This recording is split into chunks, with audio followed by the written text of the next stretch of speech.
you had $42,220, which it's a nice amount of money, but it's not life-changing. But then you realize that they were marking that to the old price and that you could mark it to 4,000 now, and you actually have 4 million. Well, things would change, wouldn't they, if you knew that, if you realized that.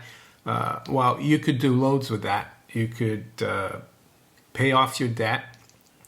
You could buy a few things that you needed. You could take your family on nice holidays. You get the picture. You start spending a lot more. Hopefully you won't spend it all at once. You invest some of it. And I think that's the situation the United States is in. Monday, November 17th, 2025, Maneco 64, home of alternative economics and contrarian views. Well, we're going to look at Scott Bessent, the Treasury Secretary of the United States. He's recently made some interesting comments about the economy to Maria Bartiromo from Fox News. And I thought to myself, what does he know that we don't? He seems to be very bullish for the economy, not just for Wall Street, but Main Street as well. And I'm going to tell you why I think he is. And of course, it's speculation on my part. Before I do, though, I'd like to thank all of you. And some of you have been watching this channel for almost since the inception, which is exactly 10 years ago, November 2015. That's when I started posting videos on YouTube. At the time, gold was about to make a low at 1,045 in December, and that was a low during the just after the FOMC meeting. I think it was December 17th, 18th. And did I start the channel because I thought it was the low in gold, even though I was talking about gold already. I'd been acquiring gold and silver since 2002. And it's one of the major reasons I've started this channel is to warn the public about inflation. And by inflation, I mean the debasement of the currency and how all fiat currencies are sinking. But what I wanted to ask you as well is that only 58.5% of you who watch my videos are subscribed, and the other 41.6% aren't.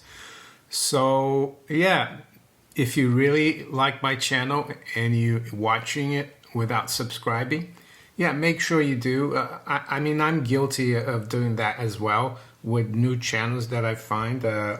I watch it and I enjoy it, and I forget to subscribe. And yeah, make sure you also hit the like button if you enjoy a particular video. Anyway, let's get back to the Treasury, to Mr. Bessent. I think it was over the weekend. So he did an interview with Maria Bartiromo. I don't watch Fox News. I'm in the UK. I don't watch TV at all. But someone on X posted a little clip. And I'm not going to play it because sometimes you play these clips and YouTube kind of blocks it because of copyright infringement and so on. But I took some notes, and this is what Mr. Bessent said. One thing he said that I thought was interesting, he said that they're bending the curve of prices lower. I guess he means they're getting rising prices under control. I'm not too sure about that. I think the CPI or CPI is still running near 3%. So, and I think we could see a second wave of inflation. But anyway, that's what he said about prices. And he sees an increase in real incomes in the first quarter and second quarter of 2026. He said as well, 2026 will be a great year for working Americans and for the markets. He called it parallel prosperity. where both Main Street and Wall Street do great. Well, it sounds really good.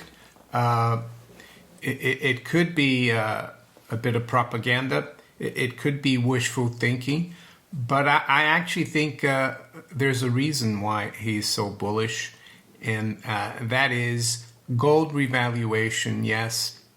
And we're going to look at what happened to the economy and the markets in 1934 and 1935, because there's a major gold revaluation in January of 1934 with the Gold Reserve Act. I think it was January 30th to be exact. And the price of gold, which, well, the gold had, of course, been, most of it had been confiscated into the Treasury's coffers, and from the American public through Executive Order 6102. And I suggest you Google that and look at that executive order. Basically, it was a de facto theft of Americans' gold or money by the U.S. Treasury. Yes, they redeemed, they gave you Federal Reserve notes in exchange, $20.67 for each ounce of gold, or just $20 for each, let's say, $20 gold piece, or $10 for each $10 gold piece, and so on. You were allowed, though, to keep up to $100 gold dollars. So you were allowed to keep 5, let's say, $20 gold eagles. You're also allowed to keep numismatic coins, like collector's coins, mainly because the Secretary of the Treasury at the time, I think his name was Wooden, Mr. Wooden, was a coin collector, so he made sure that was in the executive order. So yeah, on January 30th, 1934, the price of, gold was revalued from $20.67 per troy ounce to $35. So a major revaluation. And that windfall was used to kickstart the New Deal, yeah. And it was also used to infuse capital into what you could call it like a sovereign wealth fund of the 1930s. It's still around. It's called the Exchange Stabilization Fund. It's a fund that the U.S. Treasury Secretary can use to stabilize the markets. But anyway, this is what happened to the U.S. economy after that revaluation. All that cash, that ill-gotten cash that Treasury got, was used to, for loads of government programs to build infrastructure, Tennessee Valley Authority, all those things that created jobs. So I asked GPT actually. It's much easier to do that than go through loads of numbers through files. So I asked, what was U.S. GDP growth in 1932 and 1933? Those are really bad years for the U.S. economy. So it says here, real GDP growth in 1932 dropped by 12.9%. And in 1933 by 1.3%. And it says here, these reflect the final and most severe phase of the Great Depression before recovery began in 1934. So what happened in 1934? Well, real GDP growth grew by 10.8%, and in 1935 by 8.9%. And I would argue that a lot of that growth was because of the gold revaluation, because, it gave the government billions of dollars to inject into the economy. Yes, they didn't talk in trillions at the time, but it was massive, as you can see. So Main Street did quite well after 3-4 years of really bad economic times. So I also looked at the stock market, because Mr. Bessent is saying that not just Main Street is going to do well, but Wall Street. So in 1934, actually, it wasn't a great year for the stock market. It says here that the Dow Jones Industrial Average finished roughly flat, with a slight decline overall. But it says that things stabilized. And in 1935, actually, the Dow rose 38%. And it says that it was one of the best annual returns of the decade. So yes, gold revaluation did work temporarily. When we look at the unemployment rate, so back in 1930, the unemployment rate was 8.7, and by 1933, it had risen to 24.9%. That was the peak of the Great Depression. And then from 34 until 36, it dropped to 21.7, 20.1, and 17% respectively. So that was pretty good. And we also had another couple of gold revaluations. They weren't as big and significant in 1972 and 73 by Richard Nixon. And in 72, it was from $35 to $38, and then they did it again the following year from 38 to 42.22. So looking here at GDP growth, 1970 was slightly negative, 71 was 4.37, and 72 and 73, the economy grew by 6.89% and 4.02% respectively.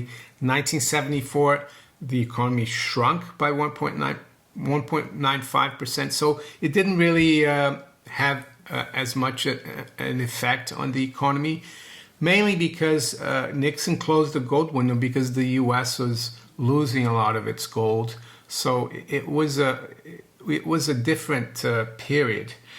And now what we've had, though, since 1973, so 52 years, is akin to, for example, your parents or your grandparents telling you, since you've become an adult, for example, that they have a fund for you, a gold fund, that is worth $35,000. They tell you that they started that fund back in 71. And yes, and you grow up thinking, well, I have $35,000 worth of gold, and it never changes. Your parents show you the numbers, the paperwork from the bank, and it says $35,000. And then they die, and you take over, and you realize that you actually have 1,000 ounces of gold, that they were valuing that gold at $35 or $42.22 as well, that you had $42,220, which it's a nice amount of money, but it's not life-changing. But then you realize that they were marking that to the old price, and that you could mark it to 4,000 now, and you actually have 4 million. Well, things would change, wouldn't they, if you knew that, if you realized that. Well, you could do loads with that. You could pay off your debt. You could buy a few things that you needed. You could take your family on nice holidays. You get the picture. You start spending a lot more. Hopefully you won't spend it all at once. You invest some of it. And I think that's the situation the United States is in. Yes, there is the big question, of course, of whether that 8,133.5 metric tons of gold is still in the U.S. Treasury depositories like Fort Knox, West Point, and Denver Airport. I think there's another one.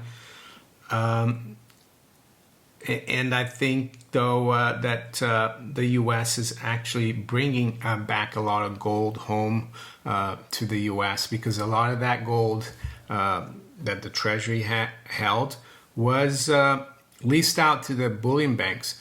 to manage the price of gold over the last 30 years or so. I mean, you should check gata.org, gata.org. They've spoken about this policy of leasing gold out, the Treasury leasing gold via the bullion banks in order to keep the price of gold under control so it doesn't rise, because when the price of gold rises, the dollar goes down. Just like Roosevelt revalued gold from $20.67 to $35, that means the dollar goes down. So that was the period of Robert Rubin's, and Robert Rubin was the first U.S. Treasury Secretary under the Clinton administration. That was his strong dollar policy, and it was done through that. And GATA has loads of research about that. I think Frank Veneroso wrote about that. So they have to bring the gold home. We've been hearing, or we heard at the beginning of the year, there's hundreds of tons of gold that flowed from London to New York, and that's very unusual. So what I'm trying to say here, right now, the American public's gold, which is held at the Treasury, which was confiscated by FDR, is only valued at around $11 billion. Yes, you can look at the Fed's balance sheet and it says $11 billion, and it has been there since 1973. It might have changed a little bit because I think they sold some gold in the late 70s, but anyway, it's been at that level since then. It's akin to the story I told you about your parents or grandparents leaving you some gold and saying it was only worth $35,000. So it's a windfall, and I think that's why Mr. Bessent seems to be so confident to go in front of the world and tell the world that the U.S. economy is doing well. He says here, what does he say exactly? Well, he says that 2026 first and second quarter, I'll give you whatever. Yeah, he said it will be, U.S. economy will likely substantially accelerate in Q1, Q2. So let's say they revalue it to 4,000, where we are right now. Let's see where we are. We are just below 4,100.